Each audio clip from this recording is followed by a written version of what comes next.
अस्सलाम वालेकुम, मेरा नाम आसिया बाजवा है।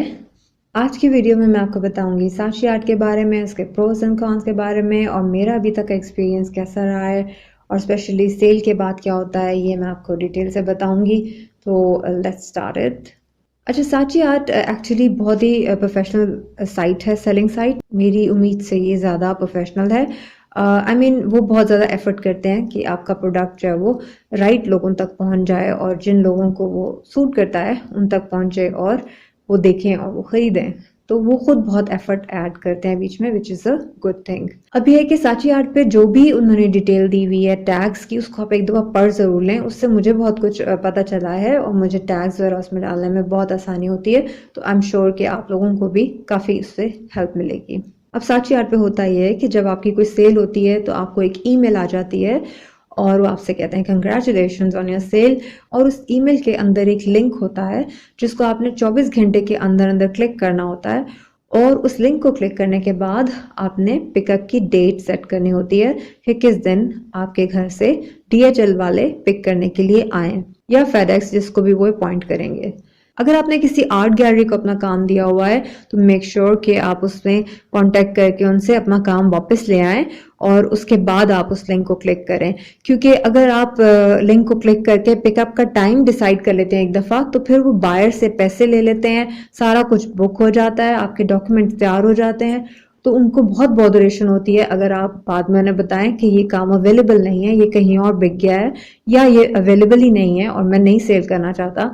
क्योंकि मैंने एक जगह पढ़ा था, एक लड़के ने कहा कि साची को कि आपने सेल लगा दी थी और मेरे काम में से पैसे निकल गए हैं कुछ। हालांकि वो ग्रैंड टोटल में से डिस्काउंट होता है, उनका भी नुकसान होता है बीच में और आपके भी पैसे थोड़े से बीच में से निकल जाते हैं सेल में। उनके रूल्स में है ये और हर जगह लिखा हुआ भी है, लेकिन उसने पढ़ा नहीं था। जो उसने साची आर्ट को कहा पिकअप डिसाइड करने के बाद कि मैंने ये सेल नहीं करना, तो साची ने उसको मैसेजेस किए कि तुम ये सेल तुम्हें करनी चाहिए और करनी पड़ेगी क्योंकि तुम डिसाइड कर चुके हो। लेकिन उसने रिफ्यूज कर दिया, जिसकी वजह से साची आर्ट ने उसको ब्लॉक कर दिया।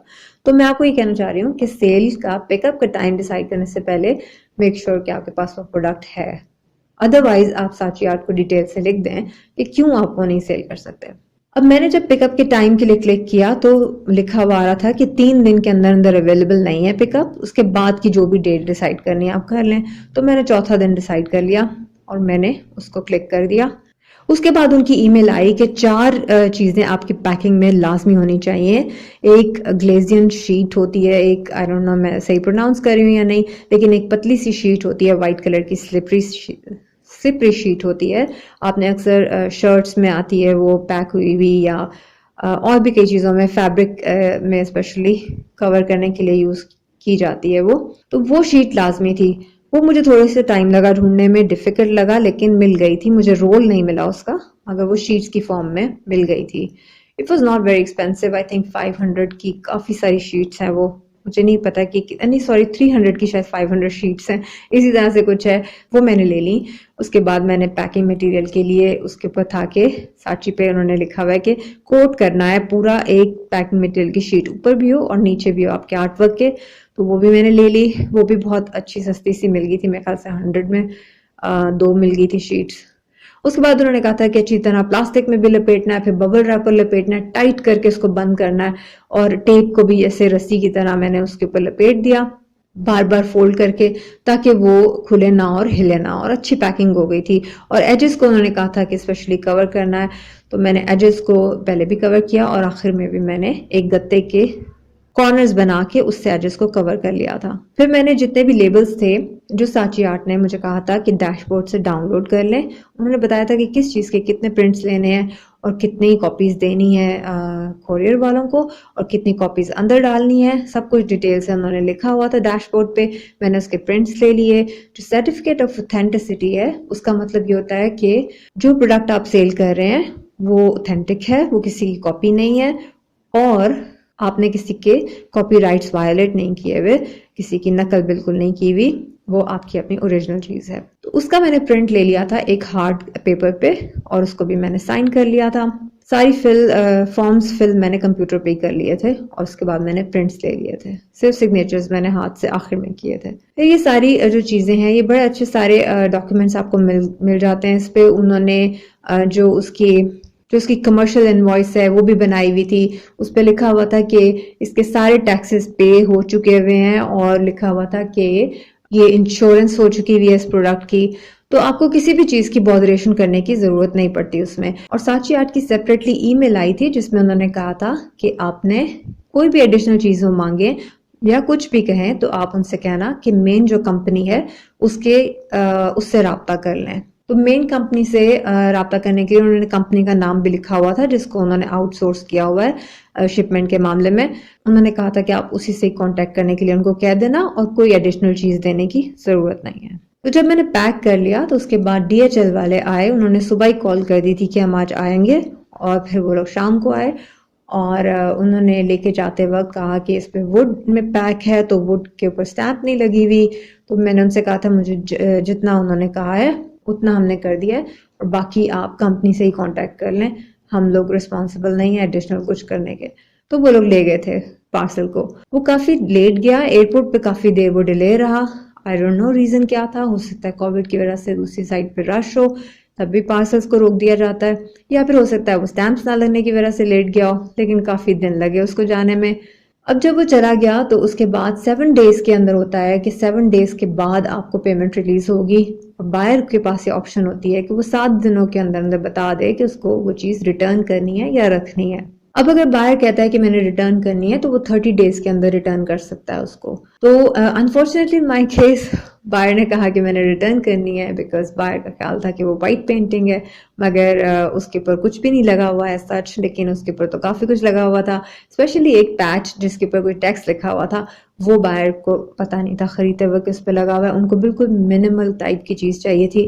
उन्होंने अपने इंटीरियर की तस्वीर भी भेजी जिसमें वो पेंटिंग उन्होंने लगाई हुई थी। तो वो लग तो अच्छी रही थी लेकिन उनको वो पैच नहीं चाहिए था उसके ऊपर। अब उन्होंने उसकी वजह से कहा कि हम ये रिटर्न करेंगे। दूसरा ये कि मेरी भी इसमें फॉल्ट थी क्योंकि मैंने जब उसकी फ़ोटोग्राफ्स दी थी तो वो बहुत वॉश आउट हो रही थी। मुझे चाहिए था कि मैं उसकी कहीं डे लाइट में फ़ोटोग्राफ्स देती, लेकिन मैं इसीलिए आपको पिछली वीडियो में बता रही थी कि डे लाइट ऐड करना बहुत ज़रूरी है बिकॉज उससे अदरवाइज़ फ़ोटोग्राफ सही नहीं आती। तो फर्स्ट टाइम ऐसा हुआ मेरे साथ किसी ने रिटर्न किया इस पेंटिंग का। वैसे मुझे कस्टम ऑर्डर पहले मिल चुका हुआ है और वो एटसी पे मिला था। तो वहाँ पे खरीदने वाले ने मुझसे पूछ लिया था कि इसके ऊपर येलोइश टाइप का वाइट टोन्स तो नहीं है कहीं। तो मैंने बताया था है। उन्होंने कहा कि हमें वो नहीं चाहिए, बस हमें ग्रे टोन्स में चाहिए, वाइट हो जाए ग्रे हो जाए लेकिन येलो ना हो कहीं पे भी लगा हुआ। हो सकता है इन लोगों को भी येलो नहीं चाहिए हो, लेकिन मेरे से बिकॉज इनका राब्ता नहीं था और जो मिडिल मैन है उनसे भी इन्होंने शायद नहीं पूछा। हो सकता है इनको पूछने की ऑप्शन हो लेकिन इन्होंने पूछा ना हो। एज आई सेड इन्होंने खरीदने में बहुत ही जल्दी की थी। अभी मैंने अपलोड ही की थी 2-3 दिन बाद ही आई थिंक ये सेल हो गई थी। अभी व्यूज़ भी ज़्यादा नहीं उसके ऊपर मिले थे, लिखा हुआ आ रहा होता है व्यू काउंट कितना हुआ है, तो वो बहुत थोड़े व्यूज़ थे। तो मे बी इन्होंने इसको मैग्नीफाई करके या वो जो होता है फुल स्क्रीन पे ना देखा हो या मॉनिटर पे ना देखा हो कंप्यूटर के और मोबाइल पे ही देख के परचेज कर लियो। अभी है कि ये पेंटिंग आज इंशाल्लाह ताला आ जाएगी और मैं उसकी दोबारा से फोटोग्राफ ले लूँगी। आप लोग कह रहे कि इतनी नेगेटिव बात है और मैं इतने आराम से बता रही हूँ। आई मीन इतनी दुखी होने वाली बात है, मगर इसमें दुखी होने वाली कोई बात नहीं है। जब आपने कोई बिजनेस करना है तो उसमें हाइज एंड लोज आते ही रहते हैं। मैंने अपने आप को कहा हुआ है कि ज़्यादा एक्साइटेड नहीं होना। जब बहुत ज़्यादा भी सेल होगी तो एक्साइटेड होने की ज़रूरत नहीं है, टेक इट नॉर्मली। और जब कोई नुकसान होगा तब भी नॉर्मली लेना है। आप अपने आप को स्ट्रेस और वो हाइपो एक्साइटेड नहीं कर सकते बार बार, बिकॉज वो आपके काम के लिए अच्छा नहीं होता। जैसे आप ज़्यादा एक्साइटेड भी हो जाएंगे तो मे बी आप वही कुछ ही बनाना शुरू कर दें और या फिर आप जो भी पैसे आए वो उड़ा दें फौरन ही, ये समझ के कि ऐसे ऐसे ही चलेगा।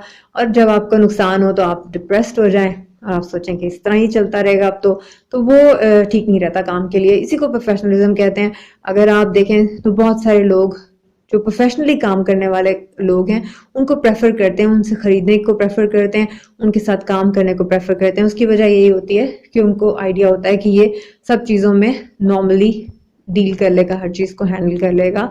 ये ना किसी चीज़ से ओवर डिप्रेस्ड और स्ट्रेस्ड होगा और ना ही ये ओवर एक्साइटेड होगा, ओवर कॉन्फिडेंट होगा। तो बहरहाल अल्लाह करे कि जो जो लोग काम शुरू कर रहे हैं उनकी अच्छी सेल्स हों। Obviously we all are doing this for और सेल्स। अच्छा, यहाँ मैं एक और बात ऐड करना चाहती हूँ कि एचसी की पेमेंट मेथड के बारे में मैं एक बात आखिर में कह दूँ। एचसी का ये है कि मैं आप सबसे रिक्वेस्ट करना चाहती हूँ कि सिटीजन पोर्टल में जो सजेशंस का उन्होंने सेक्शन ऐड किया है उसके ऊपर आप ज़रूर डाल दें। मैंने भी आज इंशाल्लाह मैं डाल दूँगी उसके अंदर सजेशन एचसी की पेमेंट की रिक्वेस्ट की। तो मैंने सुना है कि जब एक से ज़्यादा एक चीज़ के बारे में मैसेजेस आते हैं सिटीजन पोर्टल पे तो वो ज़्यादा प्रोमिनेंट हो जाते हैं। जैसे कि ये टक शॉप्स जो होती हैं पेट्रोल पंप्स के साथ, इन पे प्राइसेस ज़्यादा थी चीज़ों की, लेकिन उसके 98 या 95 उनको रिक्वेस्ट आई थी कि इसकी प्राइस को चेक किया जाए और इसकी नॉर्मल मार्केट वाली प्राइस की जाए।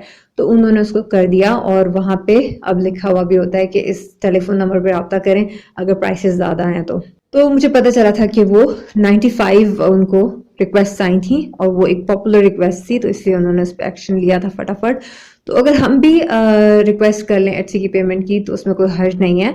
एक्चुअली अब सिस्टम ये है, मुझे किसी ने कहा था कि पेपाल ज़्यादा ज़रूरी है, काफ़ी लोग कहते हैं वैसे एचसी की पेमेंट के बजाय पेपाल आ जाए तो ज़्यादा अच्छा नहीं है। मगर अब एक्चुअली हुआ क्या है कि टाइम के साथ साथ नए लॉज बन रहे हैं, नई चीज़ें पता लग रही हैं लोगों को ऑनलाइन सेल्स के बारे में।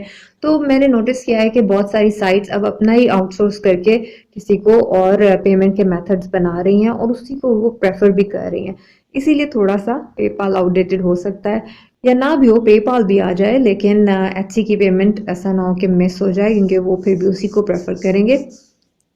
तो हम ये रिक्वेस्ट डाल सकते हैं और प्लीज़ आप लोग ज़्यादा से ज़्यादा लोग रिक्वेस्ट डालें। मैंने आज डालनी है, इंशाल्लाह मैं रिक्वेस्ट करके नीचे लिख दूंगी कि मैंने कर दी है रिक्वेस्ट।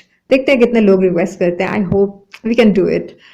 अच्छा, एक मुझे किसी ने लिखा था कि एटसी यहाँ पे क्यों आएगा, यहाँ पे तो इतने ज़्यादा लोग सेल शायद करेंगे भी नहीं एटसी पे या बनाएंगे नई चीज़ें।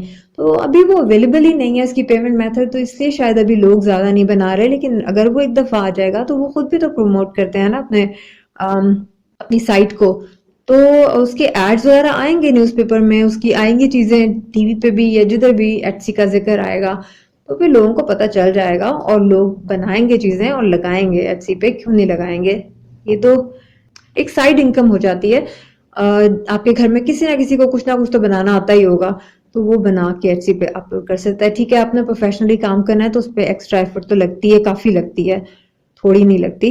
मगर ये कि इसमें कोई हर्ज नहीं है, आप अपने घर की कंफर्ट जोन में बैठ के वो काम करते हैं तो बहुत ही ईजी लगता है, मज़ा आता है करने में, कोई प्रॉब्लम नहीं होती उसमें। तो I see you again in my next video. I hope कोई और सेल हो जाए और कंप्लीट प्रोसेस होता है तो मैं आपको डिटेल से आगे के स्टेप्स भी बता दूंगी 7-8 के। लेकिन ये वाले स्टेप्स आई थिंक मैंने बड़े अच्छे तरह से कवर कर लिए हैं इस वीडियो में और वो दोबारा से रिपीट नहीं करूंगी मैं। तो कोई क्वेश्चन हो तो आप पूछ सकते हैं। इंशाल्लाह I will come back again with another video. Hafiz.